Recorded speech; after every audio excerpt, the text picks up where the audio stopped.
We're waving? All right. Woo! We're back in Lebanon, Indiana. Hey, it's 12 o'clock. It's Friday, right? And guess what? It's Festool Live time, and we're here again. And let's see, this is episode what, 102? Yep, right. Okay, so let's call out the room. I got a lot of cool stuff to talk about today. Over here's Big D. He made it back from Portland. Behind the camera is Chris, the unit, Cyber. Whoop. We have Brent Shively online. Whoop, whoop, whoop. Great job, Brent. Thank you very much for doing this with us. And behind the board, or on the board, Minnie took and Sparky took the weekend off. We have Garrett Fumio Sato. Hey, Shad Boom Boom Huber didn't like when I called him out. Oops, sorry, Boom Boom. All right, everybody. I got to give a shout out to everybody who attended last week at our Festool Live in Portland, Oregon. And I learned so many ways to pronounce correctly Oregon. It's not Oregon. All right. Everybody who attended the Festool Live show, but everybody who stayed afterwards just to chat. We had such a great afternoon. Thank you to everybody at Woodcrafters. It was fantastic. Can't wait for the next one. You know where that is? Von Tobel in Lafayette, Indiana. We're going to be there. It's a great place. Garrett used to work there until we got him to work here at Festool. Okay, everybody, you're watching YouTube Live. Of course, that's because you're tuning in. But this will live on Facebook and Instagram. And don't forget to subscribe to all our channels, especially YouTube, because we get so much killer content on there. From Inside Festool to Festool Shop Talk to the Build with Brent series to, of course, what you're watching now, Festool Live. And we're going to continue to produce some great stuff on there. Okay, I have a wicked big announcement. Is it starting today? Okay, starting today is our biggest giveaway ever for Festool North America. It is for the My Festool giveaway. Big D will have the links in the description. It runs from today until July 15th. Please go sign up. It's for USA and Canada. And what's killer is there's 8 prize packages for USA and Canada. Did I get that right, Big D? You got it. Not bad, bing, huh? Bing, bing. Yep. Yep, not bad, unit? Fantastic. Good? Okay. What else do I got to tell you? Nothing. You know what I got to tell you? Is we're going to talk about the Rotexes. Yeah, no, Roti. No, Rotex. And it's one of those common questions we get. Hey, if I'm going to buy one sander, what do I buy? Ba, ba, ba, ba, ba. And I want to go over, and I always say, hey, I always will recommend the Rotex RO150. But when somebody says, hey, I'm looking for a Rotex, I always say which one, and I try to decide via their app or via their applications. I hope this makes sense. By the end of this Festool Live, I think it will make sense. So you got to choose the right one. And I will always say, and here at Festool we say, what sander do you need? We always say all of them. But a good start is the RO150. Okay?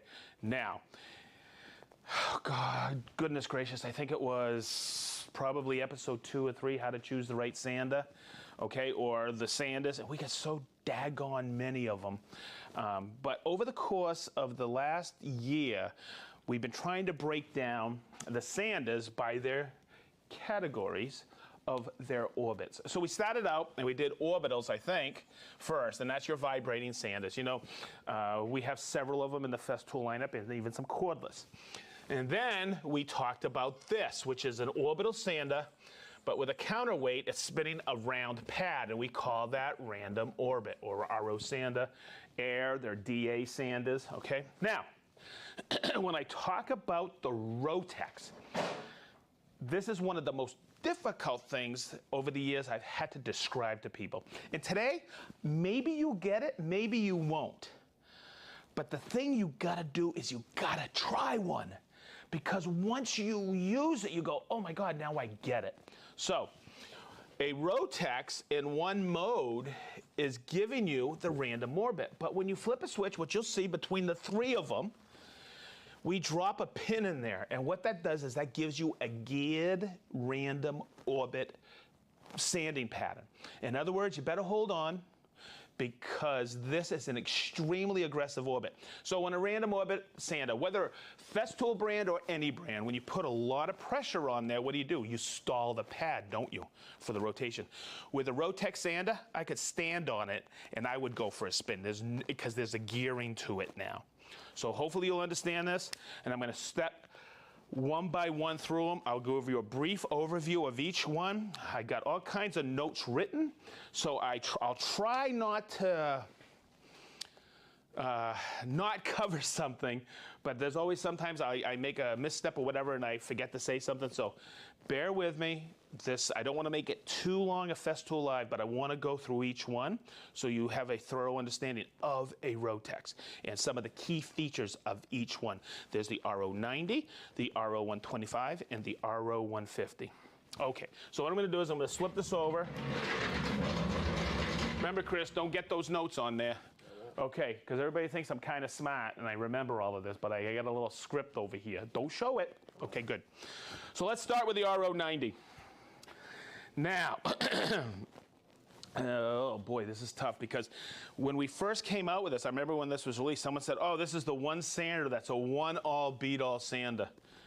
And I would always ask, well, what are you going to use it for? Because automatically people see, oh, there's a detail pad for it. And you got 3 different orbits. You have Rotex. Always remember, the bigger dots on the sanders that's the Rotex mode. The finer dots, or the smaller dots, that's random orbit. And everybody thinks just because you put it in triangle mode, it's just for the detail head. I'll show you that in a moment. But also, it becomes an orbital sander. But here's why I have, and I talked a little about this in former episodes when I was talking 5-inch versus 6-inch. So 125 is the 5-inch, the 6-inch is 150. Roughly 25 millimeters equals an inch. 25 into 150 is 6. 25 into 125 is 5. So there you go. There's a little bit of math for you. But the RO90 is basically a 3.5-inch pad. It's a 90 millimeter in diameter.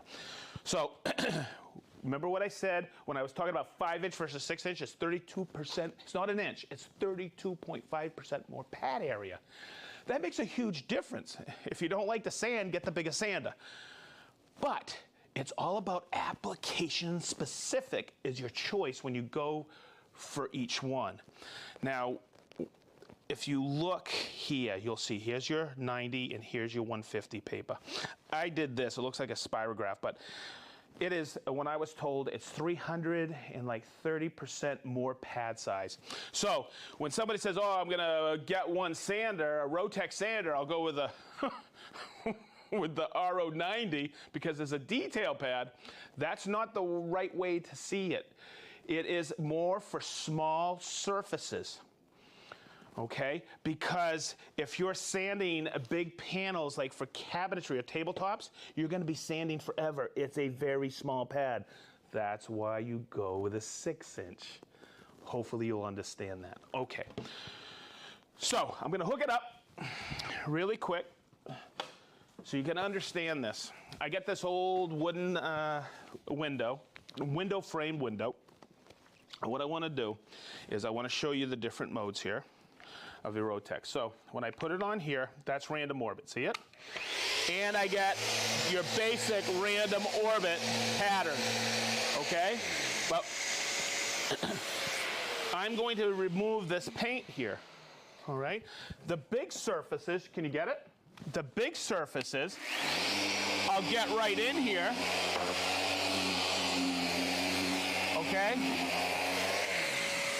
But when I need to get detail, I'll take it. Look, I don't have to go grab another sander. I just rotate it like this. I spin it off. And check this out. Now I can get all those details. And you see how it's just an orbital pattern now? So now I can get all those details and remove that paint. Or if I'm just scuffing it up, to get a cloth for some more. Now the thing to remember on this detail pad, which a lot of people don't know, is of course I'm going to use it toward that point, right? And I'll just do this. I'll draw this like this. So all of this abrasive here on this granite paper is going to wear quicker, right? Because I'm getting up on the point. We make the paper equilateral like this So now that abrasive there's fresh, and as that wears down, I'm not going to use this point, I'm going to switch it around and I'll use that. So now, if we check it out, I'll be using all of that abrasive so I can maximize the abrasive. And with Granat, it doesn't load as much. This is a wonder paper. Now there's another caveat to this. Because you put a lot of pressure up on that point to get in those corners, all right, and get all those details, what happens is over time, that pad right here, all those little stick fix hooks right there start to wear out. You can probably see those. Those are starting to wear right there. This is an older pad. So what we did is there's a little snap here, and you'll see it. I can pull it off, and now I can rotate the pad. So now these hooks are fresh, and you maximize the length of using the pad. So your paper doesn't slip on there, so you can get killer removal or get in those corners like in a cabinet or something. Now the other thing to remember, you can get replacements of the pad too, and they come in a 2-pack. Okay, good. Hopefully you understand that. And like all Rotex sanders, I'm going to switch it back. You can polish with it. That's your hard backing pad. The pad that comes with it it's black here, and there's also a hard pad. I use the hard pad quite a bit. It allows me to, I can concentrate, and I think I showed this to you before in an episode, but I like using a hard pad when I'm sanding face frames because I can maintain, see that right there? There's not a lot of pad to catch on these edges, and I could keep this nice and crisp, and that's why I like using the hard pad, right? All Rotex sanders come with what is known as a protector, and you see the groove right here? That slides right on, just like that, and that allows you, oh look, I can use it in orbital if I want, but I'm going to put it back to Rotex, because if I'm sanding up against an adjacent surface, you kind of nurse it a little, okay? Because you don't want to hurt the pad or anything. Guess what? I can take that right up against there, and it acts like a bearing right up against that surface, and I can get within 1/8 of an inch right up against there. So there you go. That's what a protector does. It protects the paper and the pad. Whew. Now, I showed you this and lost in a catalog. We call this our window protection kit. And if I have a bead of caulking right here, depending on the width of the caulking, I can have a standoff on each one. So this is the normal standoff with the protector. If I take a large one and slide it right on there, that's my standoff. So you don't cut into that caulking. That's what a window protection kit is. Whew. And then there's another pad. And I think I showed this and lost in the catalog once. This is the extension pad. It goes right on here. I'm going to slip it off. And this is perfect for sanding what? Shutters, louvers. And I can take that and look, I can get right in there like this.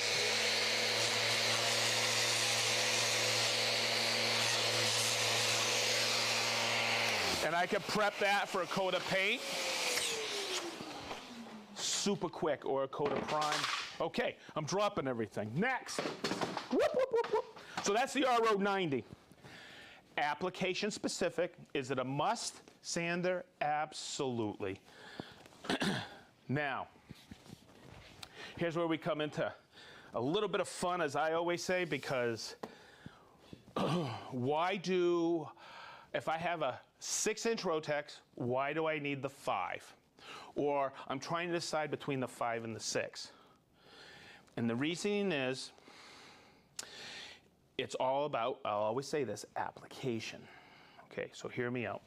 We're doing good on time? Good. I was hard pressed to recommend the 5-inch Rotex until I was on a job site and I was sanding clapboard siding up in I think it was Vermont or New Hampshire. And we were sanding, and I put on the protector. I'm going to put on the protector just like the regular, just like the Rotex RO90 and 125. Okay, and I was sanding up against there. And I want you to come in here so you can see this. Chris, come over here. The pad is overlapping. You see that? So as I have it in Rotex and I was removing paint,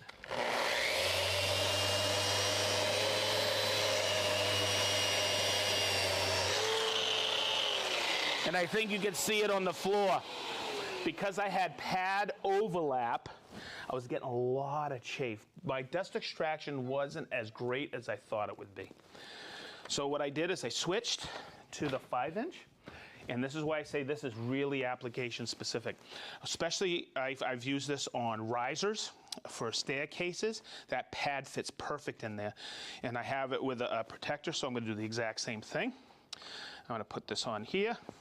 I'm going to lock it in. I'm going to put it in Rotex, big dots. It's just a flip of a switch. That's your on and off.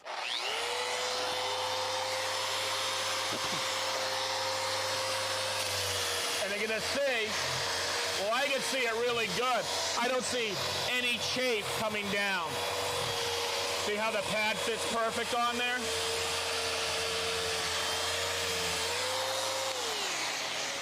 So it's really application specific what you're going to use the 5 and the 6 for.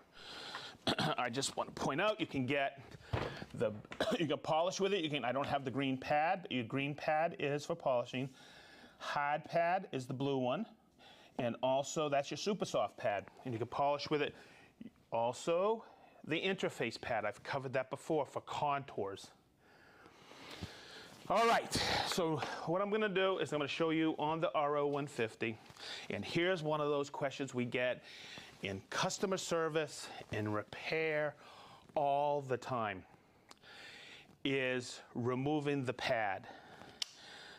The button for the RO125, I can't push it in, and I don't think you can see it, there's a little arrow on there. You have to push it like this and lock it in. Now, by doing that, I'm going to take the pad off, right? It doesn't come off. It has to be in Rotex mode because that's the pin that drops in that locks the shaft. Okay, and now it's geared, and you can spin that off, and you can switch pads. So once again, Rotex mode to remove pads. Whew. The guys in repair are really happy I'm saying that right now. Hey. I thought we told him to silence all the phones in the room. You're ruining the movie for him. What a rookie. Okay, good. Yeah, he's good at sales. He's really good at sales, so we'll let him stay. All right. Whew. Now comes, for me, the one-all beat-all because you have maximum diameter, the most sanding pad possible, so you're going to get to that final finish quicker because you have more surface area on the pad, hence abrasive as well.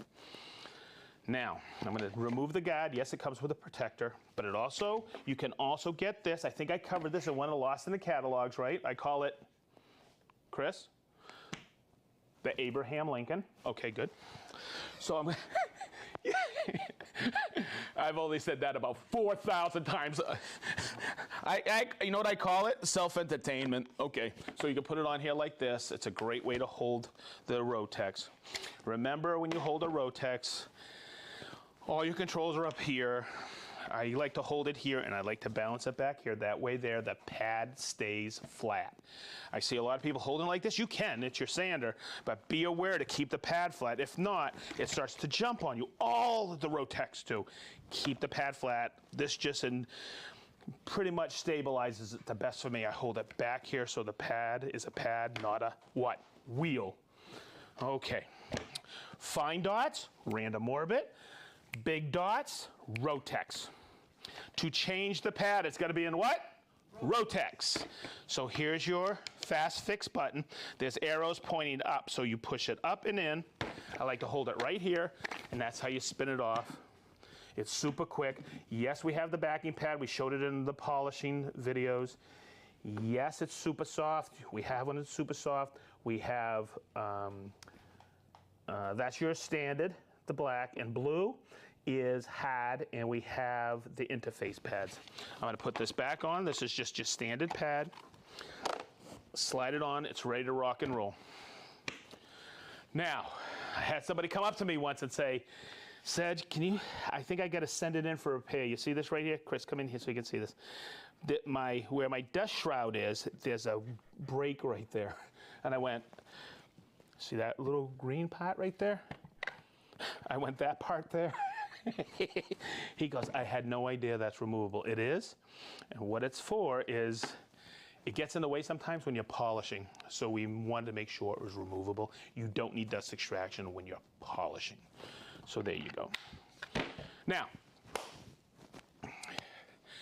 when I first came to work at Festool, I used to read all the marketing and it said 3 machines in 1. And I was like, what do we mean 3 machines in 1? I get it. It could be and you've seen it. It can be a polisher, right, in Rotex. But what do you mean the other 2? And I really had to think about it. And I heard this last week in Portland. It's basically a belt sander without the striation pattern. And that's how we always used to teach it. So it's a very aggressive sander. It's a very fine finishing sander because of the random orbit mode, but it's also a killer polisher. And I've shown you that. I showed you that in the polishing videos we've done. Or the polishing we did, I think it was last year on a Festool Live. So what I want to cover is a demonstration that I've done over the years, because I can tell you and I can show you. And I said this at the beginning of the episode. Go, if you don't have a Rotex, go try one somewhere. Borrow a buddy's if he has one or she has one. Go to a local dealer. All around the world, they have demo units. Go try one, because then you can feel it. I can do a quick demonstration. I did this with, and I used to tell people, hey, it's twice as fast than a random orbit. And then I started doing this demonstration, and somebody said to me afterwards, he goes, oh, look, it's twice as fast. So just bear with me. I'm going to split the board in half, and on this side, I'm going to put it in random orbit. Look, I'm going to switch it to random orbit. I have 80 grit on there, and I'm not going to put a lot of pressure on there, if any. I want the paper, the 80 grit, because that's the tool, to do its job. Okay, so I'm going to right here, random orbit, and over here I'm going to do Rotex. Okay, so you can see it. Now, random orbit, I'm going to draw a simple line, just like this. I'm going to take it, I'm going to hook it up, whoop, whoop, whoop, right where I put it. Oh, by the way, for all you Americans out there, I want to wish you a happy 4th of July. It's our Independence Day here in the United States, and we are all gearing up for a wonderful 3-day holiday. It's Canada Day? It is? July 1st is Canada Day. Canada Day. Happy Canadian Day. I didn't know that. Huh. Wow. Is it their Independence Day? I'm not really sure. Oh, man. Write in the comments what Happy Canada Day is so we know. Okay. I should know. All right. So when I'm using a Rotex, I'm going to, whether random orbit or Rotex, I like to hold it like this to keep the pad down on. And I'm going to count. Let's make a count, okay? This is 1. This is 2. This is 3. This is 4.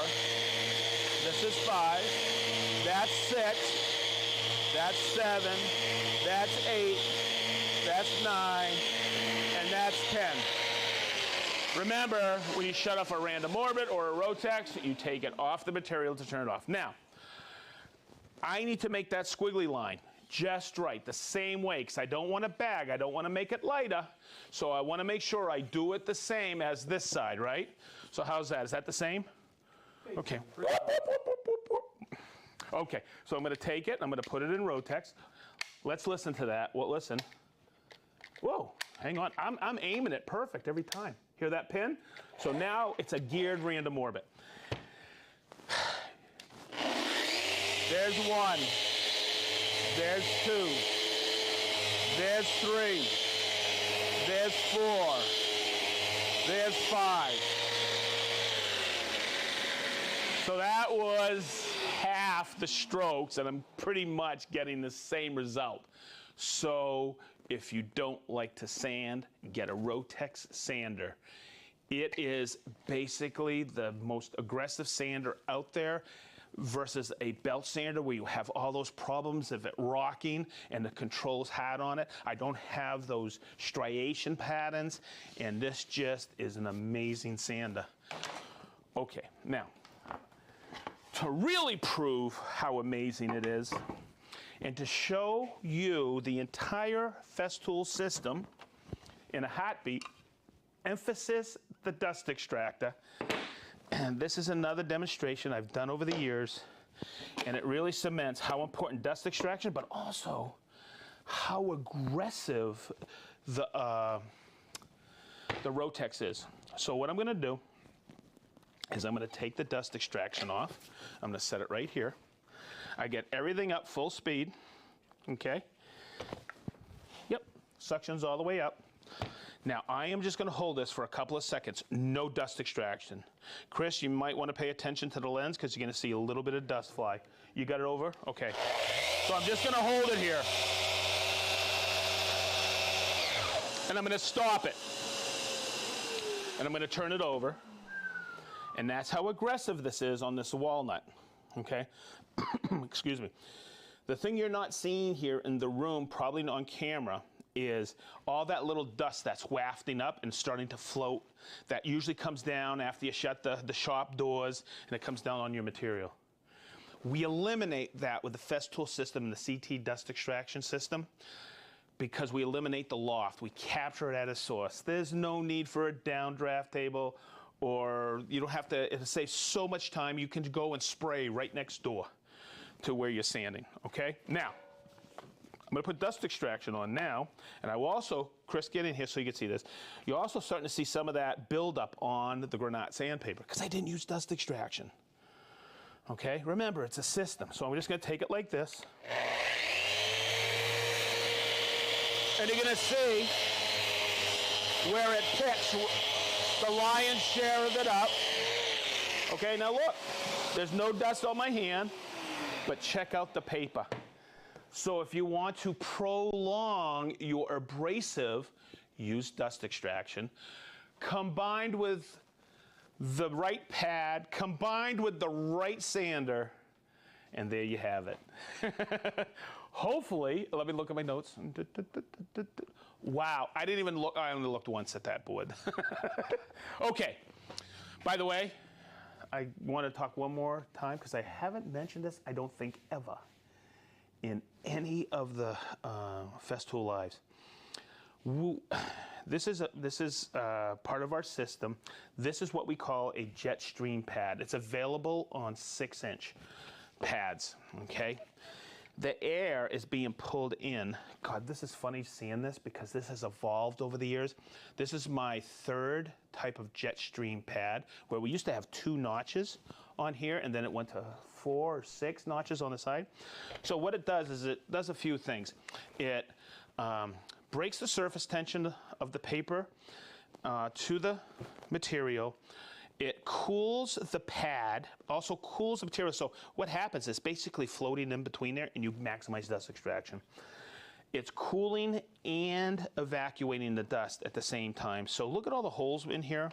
Those where it's red, that's your suction. Blue is cooling and it drops in between the paper and the pad, and also the pad and the paper. I mean the paper, but oh my God, I get so discombobulated. Hamajang on that? Yeah, brah. All right. So I'm learning how to speak Hawaiian. Okay, from Garrett. Okay. What's up, brah? Check it out, check it out. He's back there cracking up. Okay, so what happens is you get air flowing between the paper. Let me get a piece of paper, look. Between the paper and the pad. Okay, so it's cooling those stick fix hook and loops, hooks, right? So that prolongs the life of the pad. And then it also comes out here, so this remains cooler so it doesn't gum up or glaze the paper. And combine that with dust extraction, that's what jet stream technology is. And it's unbelievable, and it keeps getting better and better and better every go around. Wow, I thought I wasn't gonna talk about jet stream, but I love talking about that. Just remember this. Don't believe anything I'm saying. Go try a Rotex for yourself, and then you'll say, oh wow, now I get it. It is an amazing machine. All 3 of them are fantastic. You can never go wrong. Oh my God. Wow. Oh, okay, so per Stevens Compact Workshop, Canada Day is in 1867, Canada became a country. So now we all know, thank you, Canada, and thank you, Stevens Compact Workshop. And we got to get Garrett some spelling spelling lessons, because that's Canada. Oh, brah, it's Canada. They don't have to correct it. He's such a trip. Okay, so what I'm going to do is I'm start calling everybody out. Wow, and I want to thank everybody in Washington State and also Oregon, for correcting me. Because, man, there was some places, and I'm still a little off on a few of them, but boy, you guys had some weird pronunciations. Oh, mahalo. Yeah, brah. Check it out, check it out. Okay. Oh my God, we have too much fun here. Okay, so right away, Whitestow, New York. Seth from Iowa, DMA Construction. How you doing, Seth? Scotty from Lee Valley in Victoria, British Columbia, Canada. He spelled it wrong there as well. Jersey Channel Island. Philip, how you doing? South Bend, Indiana. My goodness, you know how to shorthand, but I know how to read your shorthand, Fumio. South Bend, Indiana. Tacoma, Washington. Holmdel, New Jersey. Imlay City, Michigan. Chris from Nanaimo. I said it right. Motawan, New Jersey. Spin it. Mahalo. All right. Tinley Park, Illinois. I know who that is. Springfield, Virginia. Denmark, Naples. Downers Grove, Illinois. Waseca, Dayton. That Dayton, Ohio? Yes. Perth, Australia. Man, we got to find a whiteboard with spell check. Okay. East. That could have been Austria. It's Australia. You owe me some wings. East Yorkshire, how you doing, Ian? How are you? Eatonton, Georgia. Enfield, Connecticut. Ooh, Zoetermeer, Netherlands. Pensacola, Florida. Hey, good spelling on that one. Blackpool, UK. Lancashire. Austin, Texas. Lausanne, Switzerland. Salt Lake City, Utah. Granite Falls, Washington. South Devon, England. Wake Forest, North Carolina. Herndon, Virginia. Leo from Holland, how are you? Dublin, Ireland, I'm on my way. Columbia and Annapolis, Maryland. Akron, Ohio. Novata, California. You know who that is? That's Blake Weber. How you doing, Blake? Harrogate, England. Los Angeles. Atco, New Jersey. I think that's Johnny-O. Thorntown, Indiana. Wow, that's right next door. How are you? Columbus, Ohio. Warsaw, Poland. Berkshire, UK. Port Allen, LA. Katy, Texas. Edmonton, Alberta. Willie from Freeville. Morehead City. Hey, Tom. Whew. Clarksburg, Maryland. Toledo, Ohio. Anthem, Arizona. Batavia, Cincinnati, and Newark, Ohio. Beaverton, Oregon. Swatolinco, England. Zionsville, they're right next door too. Bermuda, Edinburgh, Scotland. Roscoe, Illinois. Quebec, New Orleans, Oak Park, Illinois. Mike from Cardwell, Indiana. Jefferson City, Montana. Hillsdale, Michigan. Kingman, Arizona. Corinth, Texas. Rio Rancho, New Mexico. Cornwall, Albuquerque. Rochester, Michigan. Kevin from Santa Clara. Sun City West, Arizona. Monica from Paris. How you doing, Monica? Ramona from California, or Ramona, California. Lisbon, Portugal. Akka, Finland. Lithuania. Pumpaville, Australia. You spelled it right there, but you spelled it wrong there. Brazil. Oh, hey, this is cool. This is new. Kerguelen in the Indian Ocean. Wow. That is so cool, isn't it? Any more in the back, Garrett? You read it, yeah. That's pretty good, huh? That's a good list today. He did pretty good. We'll get him some spelling lessons. Okay. You're a good dude. All right, everybody. I think that's it.